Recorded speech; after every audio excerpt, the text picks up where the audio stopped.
we come with that heat, we got skip on the.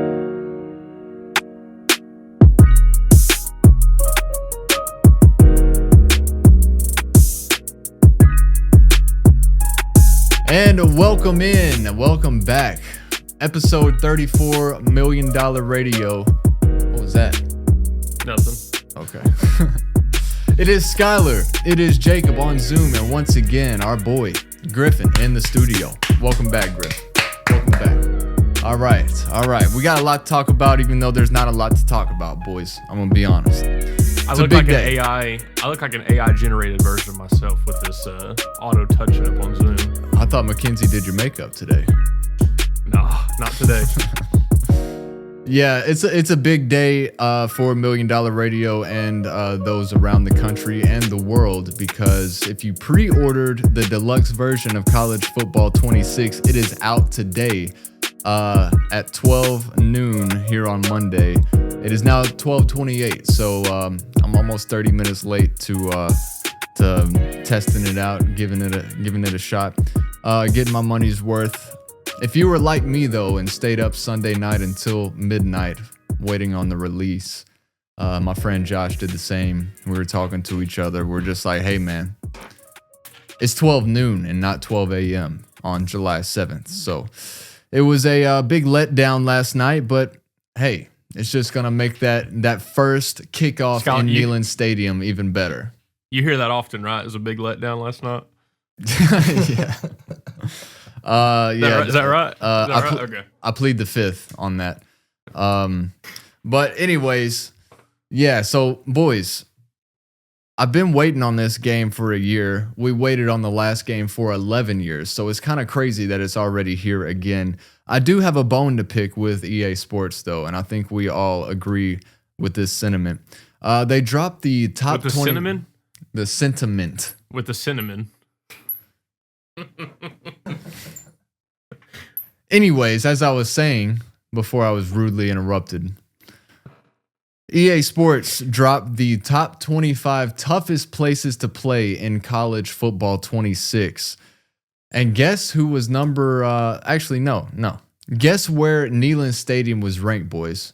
I guess it's not really a guess because we already talked about it. But you would think they'd be, top 3, top 5 for Neyland Stadium. Couldn't be out of the top 10 toughest places to play. One of the loudest, one of the biggest, most amplified crowds, electric. I mean, it's got to be top 5, right? 12. Neyland Stadium ranked number 12. Yeah. And I whenever this was released, I posted it to my Instagram story and I was like, hey, they just want to piss us off. That's all it is. They know Tennessee is one of the biggest fan bases, and how are they going to get the most amount of clicks? That is to put us at number 12.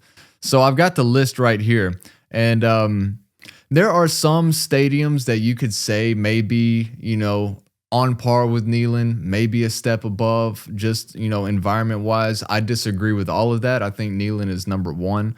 But we can go through this and at least the top 12 and list the stadiums that are tougher to play than Neyland Stadium.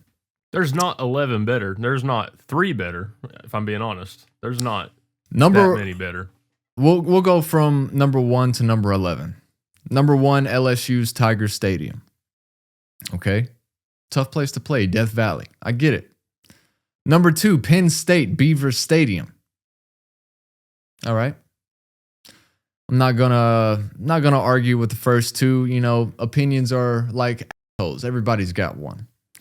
Number 3, Ohio Stadium, the same stadium that Tennessee infiltrated in the college football playoff. Didn't mean much for the game, but we absolutely took over Columbus that whole weekend. Number 4, Sanford Stadium, a stadium that we seem to not be able to win at. Only when Georgia's good. Only when Georgia's good. A good stadium. That's in between the hedges. It's a good point, Grif. But Georgia's been good for almost a decade. Yeah, but our last win was the Dobnell boot, the Hail Mary, Josh Dobbs to Jawan Jennings. Number 5, Alabama's Bryant-Denny Stadium. And boys, whenever we come around to football season again, you're going to hear a lot less Crimson Tide slander from me just because Martin's own Ty Simpson is probably going to be the starting quarterback. Anyways. So he chose to go to Alabama. Hey, just think if he did go to Tennessee and then Nico left how he did, we'd have Ty Simpson right now. Yeah, but he chose to go to a different team. It's like fighting for another country, man. I mean, he did. What even is a Bryant Denny? Like, I will don't even know what that is. I will say it's a person, but I will say. Well, you forgot about old Saban Field, buddy. But Saban Field, still. yeah. I will say, Ty was getting recruited to Tennessee during the Jeremy Pruitt era. See, that's the problem. Well, the thing is, he was basically, signed, sealed, delivered to sign with the Vols, and then Pruitt got the can, and so because it just makes me think of Trevor Lawrence. Yeah, freaking Butch Jones. Oh, speaking of Trevor Lawrence was never even recruited by Tennessee, though. Is the thing. Oh, it's Butch's fault. Exactly. Speaking of Trevor Lawrence, number 6, we have the Clemson Tigers Memorial Stadium. That is the first one. That's the first one on this list where I'm like, hell no. Number 7, another stadium we cannot win at, so put them ahead of us. Ben Hill Griffin Stadium, Florida Gators. Number 8. See, I'll give them history, but last 2-3 years of Florida, I don't know if they're winning every single home game. We still have not won since the early 2000s in the swamp. But number 8 is another eyebrow raiser. Oklahoma's Gaylord Family Oklahoma Memorial Stadium. What a freaking name. Dude, what? See, we walked in there last year with a freshman quarterback. Give or take, he played like crap, but we won. That was a common theme for most of our away games. Wasn't this the game that kind of transformed our offense into becoming just a run offense? It was the first game. I think it was game 4 or 5.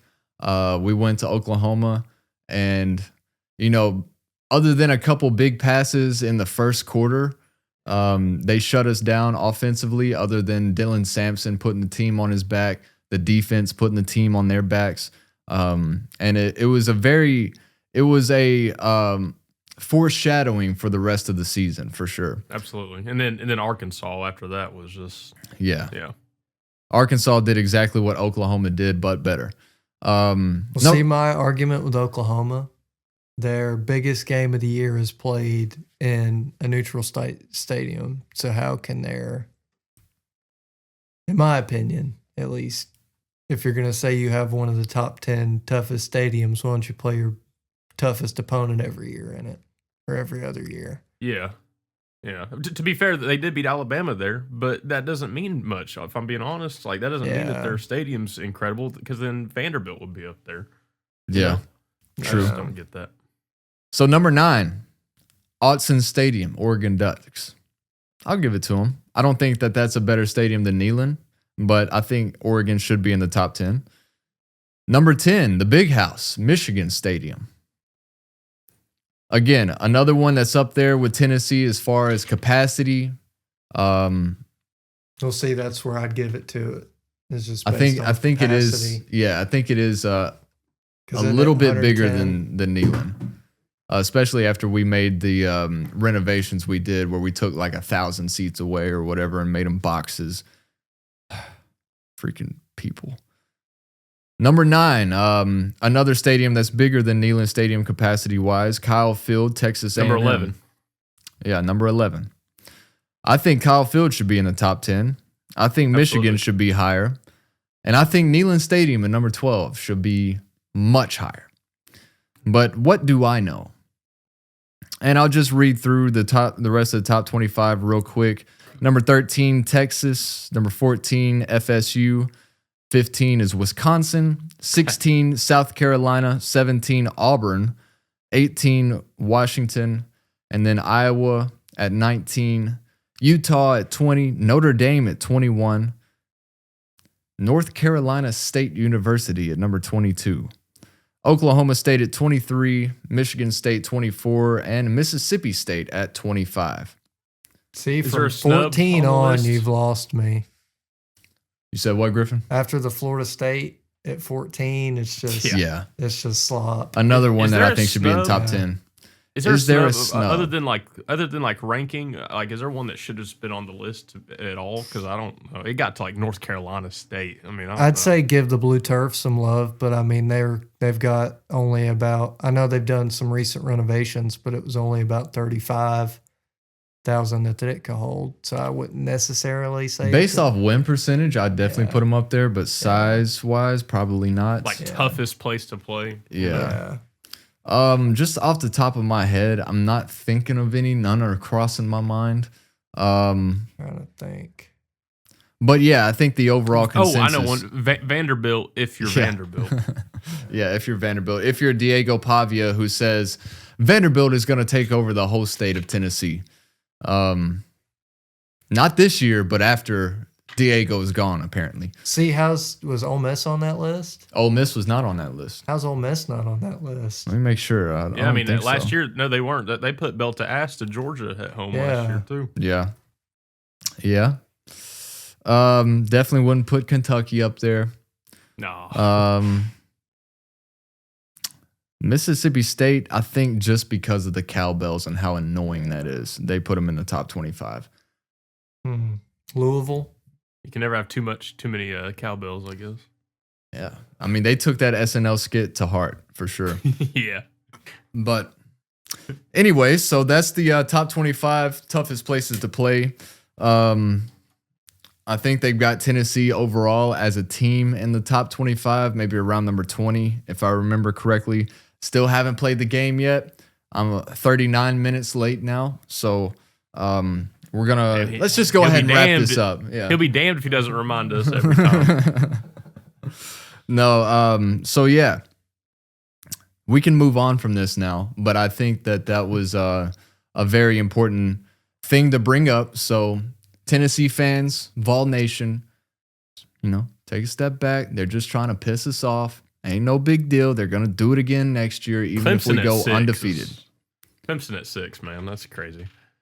And just think of our record over the last 3 seasons at home. We have 1 loss.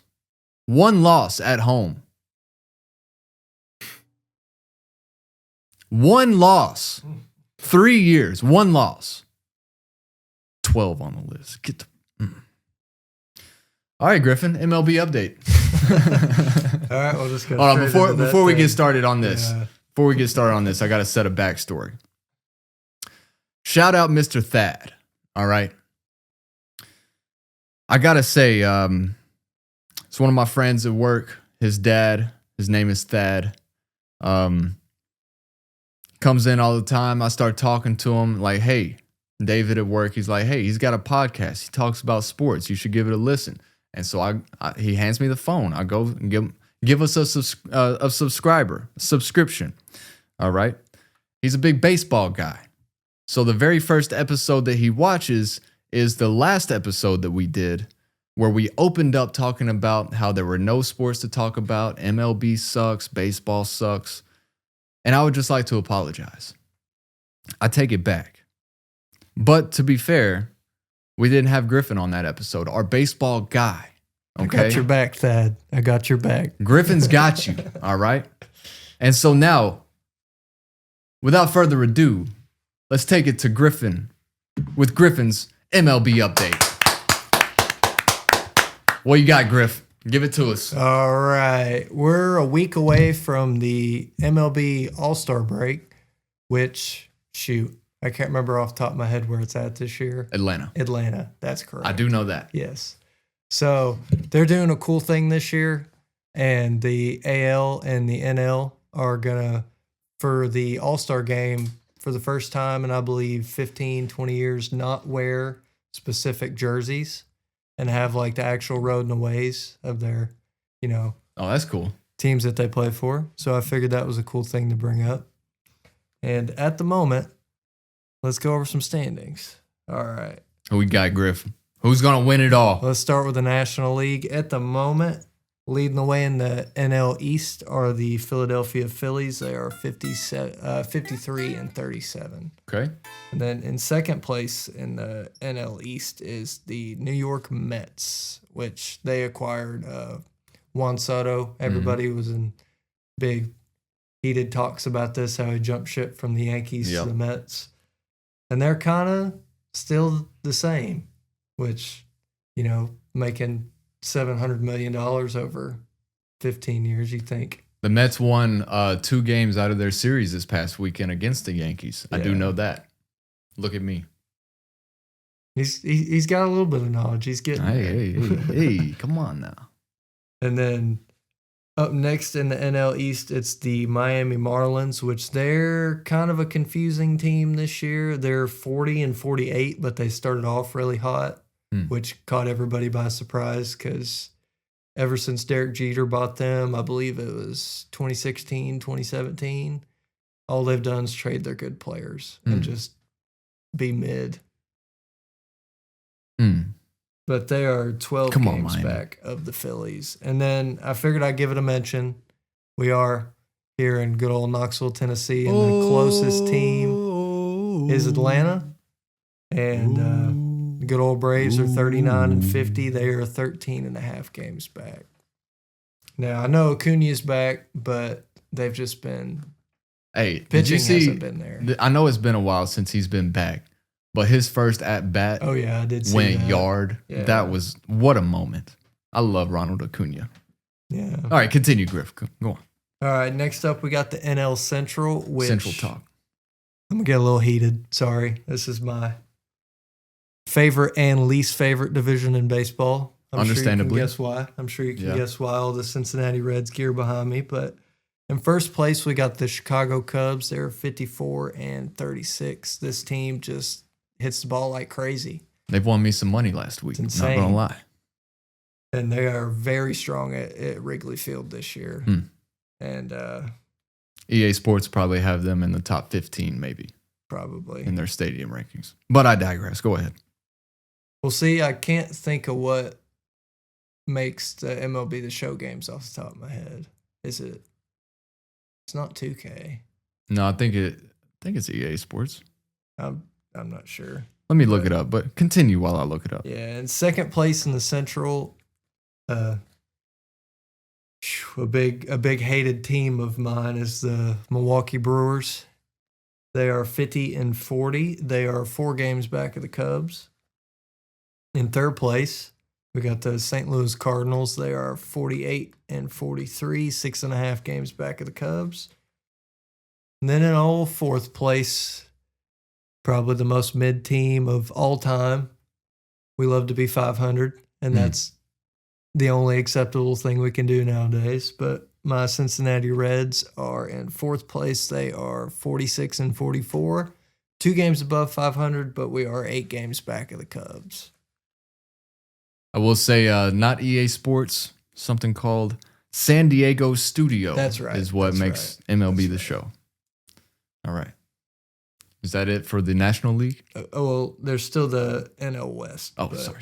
The Dodgers Jumped are, the gun. Quite frankly, running away with that division with Ohtani and Freddie Freeman and all the firepower they got, which I know Ellie got voted in as a shortstop in the National League. I'm unsure if the other one's Mookie Betts or another Dodger. It was 2 Dodgers players that were up there in the fan voting, but in second place in the NL West, it's the San Diego Padres. They are 48-41. They are 7 games back of the Dodgers.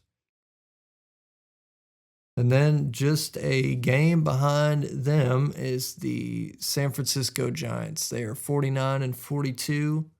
Also 7 games back. That's due to tiebreakers and all that fun jazz that I don't think I should go into. So, out of the National League, other than the Dodgers, who do you think has the best shot at making it out of that conference?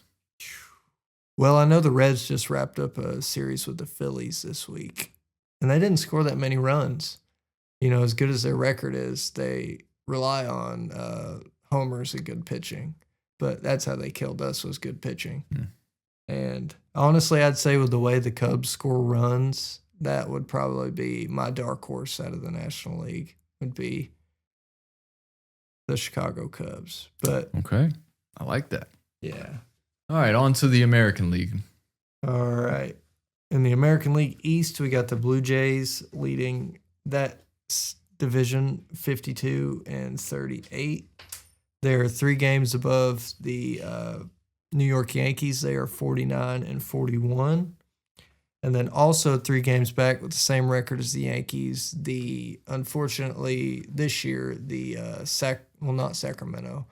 Can't remember where it's at, but the Tampa Bay Rays have been playing in a New York Yankees minor league stadium this year. Oh, okay. I can't remember if it's in the Northeast or if it's down in Florida at all, but because of the hurricane that came through last year and tore up their whole stadium pretty much. Yeah. Which I think they said Tropicana won't be fixed till 2027. I think they said that's how long it would take. Yeah. Something like that. Which is very That's unfortunate. A long time. That's a long time. Yeah.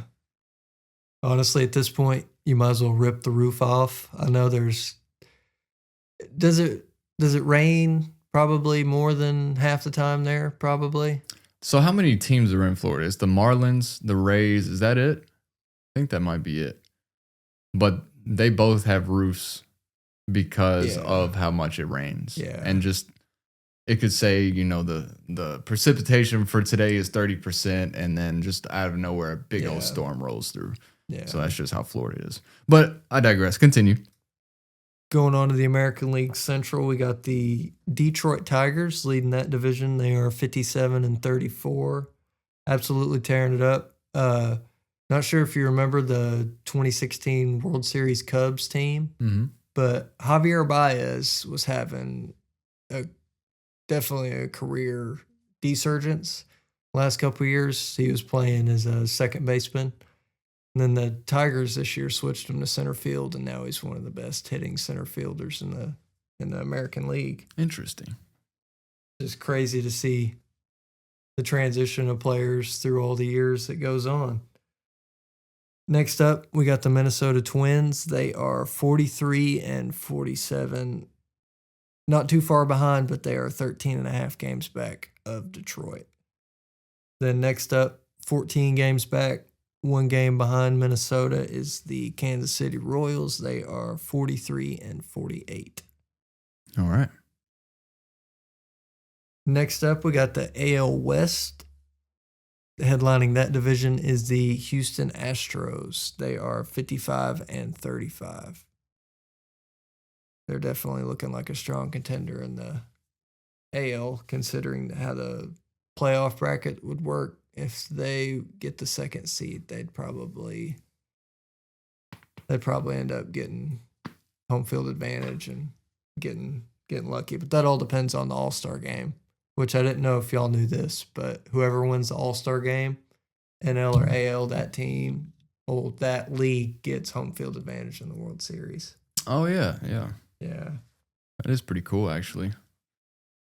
Next up in the AL West is the Seattle Mariners. They are 48-42, 7 games back of the Astros. And then 4 games behind the Mariners, we got the Texas Rangers at 44-46, 11 games back of the Astros.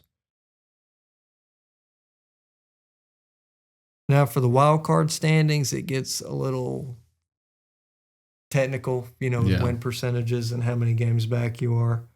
So they go by the top 3. So the 3 division winners from each league get the top 3 seeds based off record. And then based off record, 4 through 7 gets filled. And that usually ends up being a pretty close race by the end of the summer. But at the moment in the American League, the Tigers have the first overall seed. They once again are 57-34. And then the Astros would be the 2, Blue Jays would be the 3 seed. And then after that, leading the wild card stats, the Yankees and Rays are tied for first at 49-41. And then the Mariners are a close second, but technically listed third at 48-42. After that, we got the Red Sox, Rangers, and Angels and Twins, all within 5 games of that third wild card spot. So that's how it works. The top 3 wild card spots advance. So it'd be 6 from each league that make the playoffs. Nice. Yeah. So, how do I phrase this? So obviously the Dodgers are the favorite right now. Let me just go look at the World Series favorites. But Dodgers, maybe Cubs out of the NL. What about the AL for you? So the American League, honestly, that's tough. It's obviously the Yankees went to the World Series last year, but they lost a big weapon in Soto, but that's not really moved them too far back from where they were last year. Is Detroit in the AL? They're in the American League. So right now, World Series favorites, the Dodgers plus 210, the Phillies plus 750, and then the AL makes their appearance. The Tigers at plus 750, tied with the Phillies. Yeah. And then the Yankees plus 900, Astros plus 950. And then you got the Cubs at plus 1,200. So right now, it looks like the Dodgers and Tigers, at least betting favorites wise. Yeah. But yeah, well, thank you, Griffin. Everybody, round of applause. Griffin Watts, MLB update. Oh, yeah. As Jacob. Whoa. He's doing something. I'm putting that in the pod, Jacob. I hope you know. I'm back. Jacob, had to go do something. Well, shoot. Yeah, we missed out on all of Jacob's intel. One more. Oh, one more what? What is it? The wild card for the National League. Oh, go ahead. Sorry, I didn't mean to cut you off. So like you said, Dodgers are the number 1 overall seed over there in the National League. Cubs are a close second. After that, the Phillies have the 3rd seed locked down. Then in the wild card rankings, we got the Mets, Brewers, and Padres rounding out those 3 spots right now. The most at risk would probably be the Padres because they're right there at that fine line. They're tied with the Giants currently, who have the 4th spot on that list. Then in the 5th spot, we got the St. Louis Cardinals, who are a game back at the Giants. Then in that 6th spot, my Cincinnati Reds, who are 2.5 games back of that wild card spot, which hopefully have been playing great lately. It's just pitching. Pitching is always a letdown. Yeah. It's kind of like needs to score, but one guy I kind of feel bad for. It's hard to feel bad for somebody that makes millions of dollars, but Paul Skeens with a under 2.0 ERA, sub 2 ERA. His record is awful because he'll come in and pitch, almost shutout innings, and then they go to the bullpen and they just screw the game up for Paul Skeens. Yeah. Well, our best pitcher, Hunter Green's been on and off the IL with ongoing groin issues this year. It's a big thing for pitchers nowadays, unfortunately, groin injuries and, Tommy John surgeries and all that. But it's part of the game. Well, as we approach the MLB All-Star break, we'll have some more Griffin MLB updates coming your way here on $1 Million Radio. But we got some big news since our last episode in talks about the Tennessee Volunteers basketball team. We had 2 Volunteers get drafted to the NBA. That was Chaz Lanier, number 37, to Detroit, and Jahmai Mashack, who got drafted to the Rockets with the 59th pick and then got moved to Memphis. He's staying in Tennessee. Jahmai Mashack with the last pick of the NBA draft. One thing that I find very interesting is how he's going to mesh with Zach Edey, who has, when they were battling each other in college, they might just start throwing hands at practice. I don't know. That's what I would do if I was Mashack, but I'm not. But, we do have the NBA Summer League underway right now. 5 Tennessee Volunteers are playing in the NBA Summer League. With the Pistons, we got obviously Chaz Lanier. Detroit also picked up Zakai Ziegler. So Pistons, they're going to be one of my favorite teams going forward. They also have Tobias Harris, obviously. Another Vol for life. Year. He's a veteran. Yeah. And I will say, I started playing NBA 2K25 over the last month or so. And with my career, I went to Detroit and won them a championship. So there you go, Detroit. You're welcome. But anyways, so with the Grizzlies, we got Jahmai Mashack in the Summer League. Also, Dalton Connect still with the Lakers for now. Jordan Gainey also signed with the Phoenix Suns, and he will be playing in their Summer League. But there was a lot of commotion, Jacob, over the last 24 to 48 hours. Yeah. A lot of commotion.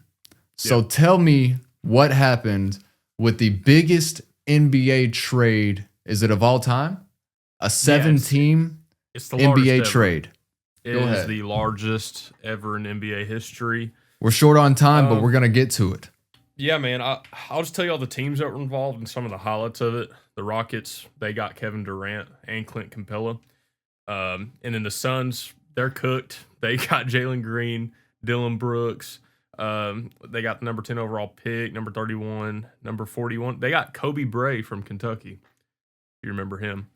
Then they got a 2026 second-round pick and a 2032 second-round pick. And another dude named Daquan Plowden, like from the East-West Bowl, it sounds like. But then after that, the Nets, they get 2 second-round picks in the next few years. The Warriors get Alex Tuhey at number 52 overall, and then Jahmai Mashack. But I guess last night the Grizzlies made a post saying welcome Jahmai Mashack, so I guess they can give those draft rights back to the Grizzlies.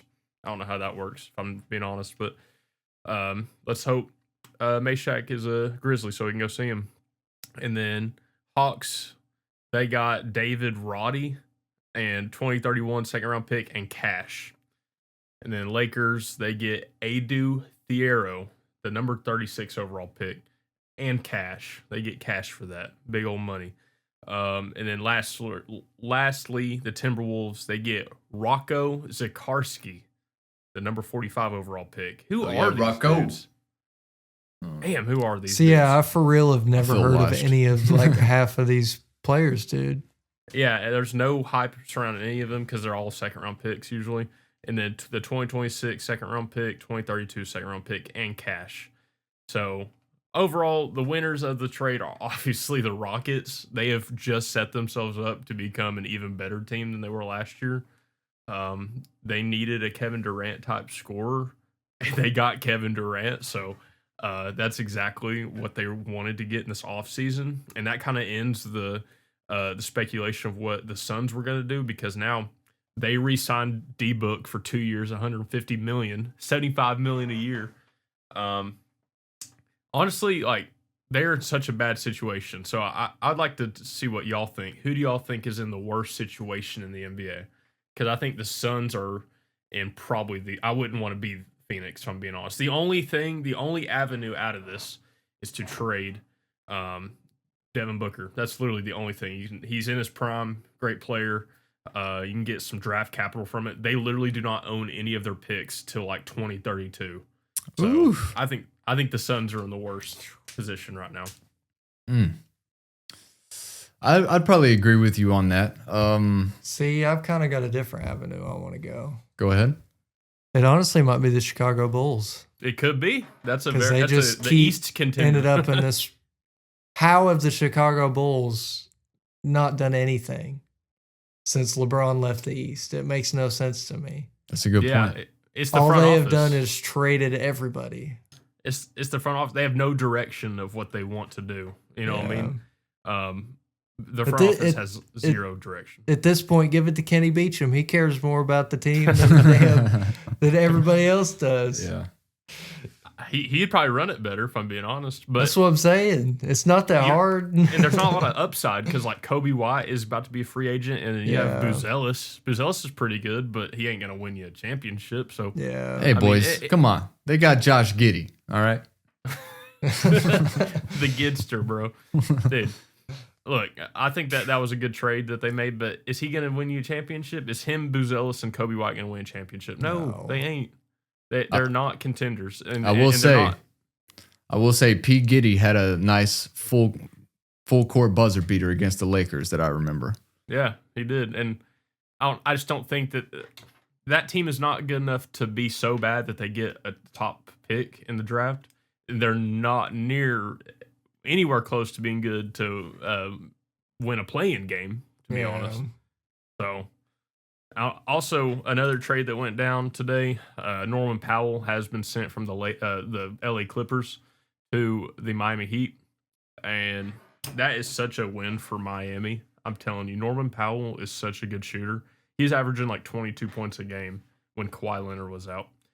So, involved in that trade is John Collins. He goes from the Jazz to the Clippers. He is going to fit into their system, I think, pretty well. And then Kevin Love from the Heat being sent to the Jazz. I'm sure there's some other pieces and some cash with that, but Kevin Love's probably going to get waived. So where do y'all think he should go? I think the Lakers will be fun. Honestly, the broadcast booth. The broadcast booth. Oh. Shots fired. No, I'm just saying, has he actually played I feel like Kevin Love would be fantastic in the broadcast booth. I feel like he's one of those guys. I feel like every time I see him, he's in a suit and glasses on the sidelines every time. I think he played his gray hair. He got some minutes with the Heat. Was that his last team, or where was he playing? Yeah, the Heat. Yeah, he was getting some minutes with the Heat. But I mean, he's not like prime Cavs Kevin Love or nothing. Yeah. But he's not prime Timberwolves Kevin Love. True. Bring him over to LA. Let him play with LeBron. But before we get out of here, boys. No, we got DeAndre Ayton. Hey, that was another one we missed. DeAndre Ayton to the Lakers. He is going to crumble under the LA media pressure. I'm telling you. Bro, the list of number 1 overall picks that LeBron's played with it's getting up there. It's what, 7 now? I think it's there's a lot of nuance to it. Ayton is washed. He played with Kyrie in his prime and AD. Those are the only two. But look at everyone else. Derrick Rose. I mean, that hardly should count. Yeah. Right? Come on. All right, boys. We got 60 seconds. We're gonna do $1 Million Radio song pick of the week that we're all agreeing with this week. Well, I also had a local song, but go ahead, real quick. They released a music video for it. Believe it was Friday on the 4th of July, but Josie J and the Dessert, Give Me That Beat. It's a banger. Go listen to the bass line in that song. So fire. Nice. Good job, Frank. Oh, yeah. All right, Jacob, you're about to get kicked off soon. So we'll just go ahead and say Myers Hollow with Anna Lee, In Time, just came out over the weekend. By the way, happy 4th of July, everybody. But Myers Hollow, your boy over here, Jacob, did fantastic with that. It's a banger. Congratulations on the Scholar release. engineered it too. He helped. I hit record. Oh, there he went. Well, but yeah, so In Time, Myers Hollow. That's Myers Hollow, spelled how it always is. In Time with Anna Lee. Great song. We recorded the vocals here at my crib, and then Jacob did most of the engineering. I know he's trying to toot my horn, but I'm gonna toot his horn. He did most of that. So it's a great song. It's out on all streaming platforms. In Time, Myers Hollow, Anna Lee, $1 Million Radio song of the week, and Josiah J and Dessert. Josie J and the Dessert. Josie J and Dessert. Give me that beat. Give me that beat. So local Knoxville music coming to your speakers. If you'll go give it a stream. So go do that. Spotify, Apple, Tidal, Google Play, Amazon Music. I don't know if they got it. I might have just made that up. But anyways, that will do it for episode 34, $1 Million Radio. And as always, we'll see you next time.